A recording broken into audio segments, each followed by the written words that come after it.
viewers. But first, why don't you guys perform for us and share with our viewers some of the talent that you have here in music. You're going to hear one of their songs called Zion Will Begin to Sing. Enjoy. Zion will begin to sing, a world of jubilee will reign. The Lord He has decreed, His Spirit will be free. Behold, I will do a new thing. Oh, shall ye not know it? Shall ye not show it? Oh, Jerusalem. Remove your stumbling stone, wake up those dead dry bones. You shall report with joy. Zion will begin to sing. The walls of jubilee will ring. The Lord He has decreed, His Spirit will be free. Behold, I will do a new thing. Oh, shall ye not know it? Shall ye not show it? Oh, Jerusalem. Remove your stumbling stones, wake up those dead dry bones. You shall be full with joy. Zion will begin to sing. The walls of jubilee will ring. The Lord He has decreed, His Spirit will be free. Behold, I will do a new thing. Oh, shall ye not know it? Shall ye not show it?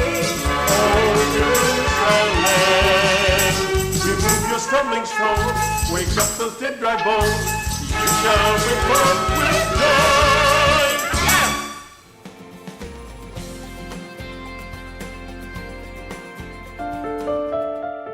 When Moses led the people out of Egypt, Adonai said, I am the Lord who heals you.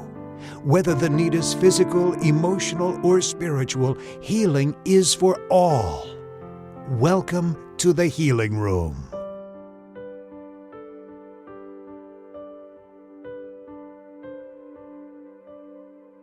Hi everybody, I'm Angela. And I'm Lloyd.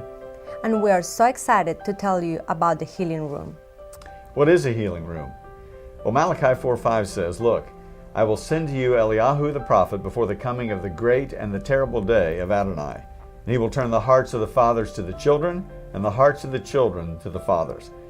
The ministry of the spirit of Eliyahu, or Elijah, is a ministry of reconciliation and healing, especially in relationships.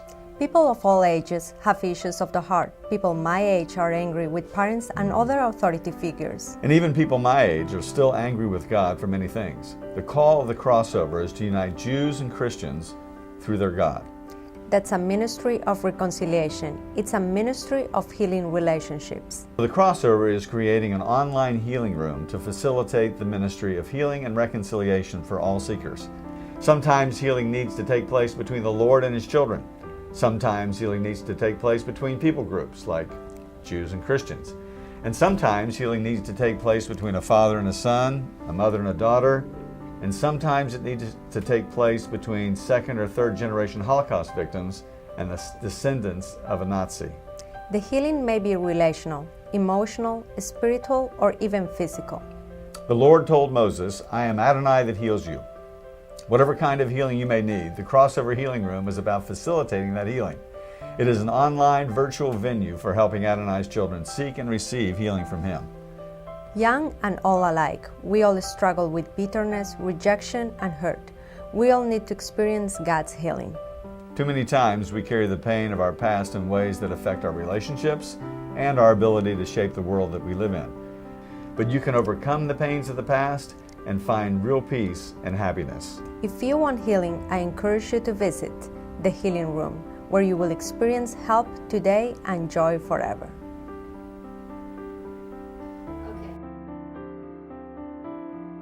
You can visit the Healing Room online at www.thecrossovertv.org/healing room today and have your name in the Healing Room.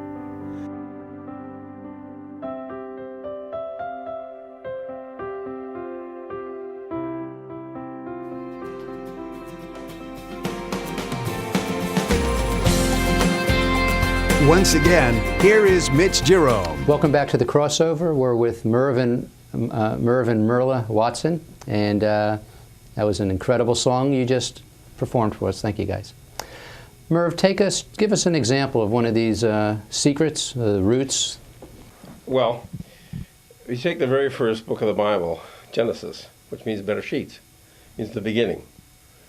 If you take this word Bereshit, which refers to a beginning, and we go the beginning, and then you take the next word, bara. Bar, you've heard of Barabbas, who was on trial with Jesus. Barnabas, who was Bar-Nabas, he was the son of Nabas. Bar means son in Aramaic. If you take that bar, it means son. The A is an abbreviation for God's name. It's the first letter of the alphabet. It means one. And you combine bar and A, you get bara, means son of God. But also bara means created or caused to happen. So in the beginning, the Son of God caused to happen. Those are the first two letters of the Genesis, first two words. Wow. Another one... pretty rich language right there. Absolutely is rich. And we're the fourth away. In other words, we've gone from Hebrew to Greek to Latin to English. So to understand our roots, we have to really go back to the Hebrew. That's right. And why, John Harvard started Harvard Bible College centuries ago. And you could not graduate from there without having a handle on Hebrew for 100 years. So, let me understand this. Your roots ministry is to help the church, right, reading the book that's 4,000 years old or right, whatever, reread it with maybe another layer peeled off here? That's right, definitely, many layers. For example, Nachmanides was a very famous rabbi in the 12th century in Spain. He wanted to know what the mean length of a month is, because the first day of the month is very important for the festivals. So from the first 42 letters, I should say, of Genesis, he worked out the exact mean of how long a month would be, or when it would start. If you were to sit, you'd take you 632,000 years to figure out the mean, because it's an elliptical thing, okay? So he figured out exactly how long it was, 56, so many days, and so on with the seconds. NASA, in 1990, wanted a moonshot. With all their expensive equipment, they came within a millionth of a second. Nachmanides figured out in the 12th century with no instruments. Really? Just the letters. So that's another thing. And then there's the whole question of this Bible code. Now there's some men that are world famous mathematicians, that's better, and physicists who spent their whole lives looking at the possibility of a Bible code. And they've come up with some amazing things. Now I've read practically everything that could be found on this. And I know there's something there. I don't certainly go for necessarily the first book called the Bible Code. But there's another book. It's written by Dr. Sapnover, Cracking the Bible Code, a beautiful historical account of the whole development of the codes. Well, everything we have, our DNA, everything is coded. We're discovering that everything in the world is coded. So why wouldn't the Bible be coded if it's the same author? So we see these tremendous presence of connections, shape, structures. And that's why the Jewish people make such great research scientists. They see that something happens twice. They say, must be a law here. They find a law, they make a machine. They do well. Where are these churches that are unraveling this code, looking at the Hebraic of the word, teaching the Hebraic roots of Christianity? They're all over the place. All over the world? Yes, they're all over the world.